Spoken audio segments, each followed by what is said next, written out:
Jamendo.com. Quand je regardais les gens qui étaient autour de moi, je trouvais des visages tout à fait intéressants, tout à fait particuliers.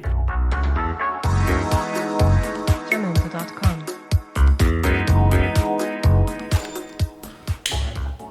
Disons que je connaissais les modèles, mais c'est vrai que je ne les connais autrement maintenant et il y a une relation privilégiée qui s'est créée, ça c'est exact. Voilà, on va faire un portrait double. Je suis un petit peu plus au milieu. C'est un moment un peu particulier où il y a un dialogue, parfois tacite, mais il y a un lien qui s'établit et il y a une complicité qui est indispensable pour qu'à un moment donné, l'émotion soit présente et que la photo soit quelque chose d'unique. D'ailleurs, souvent, les gens disent « Tiens, je ne m'étais jamais vu comme ça ». C'est vraiment un moment particulier et donc au sein d'une relation très dense. En fait, on a l'image qu'on a de soi en général, les photos qu'on fait de nous-mêmes.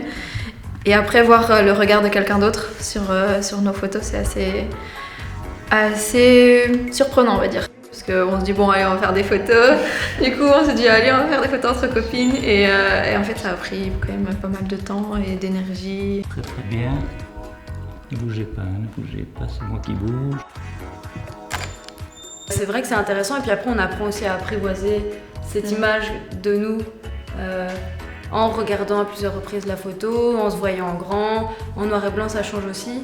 C'est une forme d'intimité et donc les personnes se sentent parfois un petit peu mises à nu parce que voilà, elles montrent des aspects d'elles-mêmes qu'elles ne connaissaient pas. On a l'habitude de se voir dans un miroir, donc de face.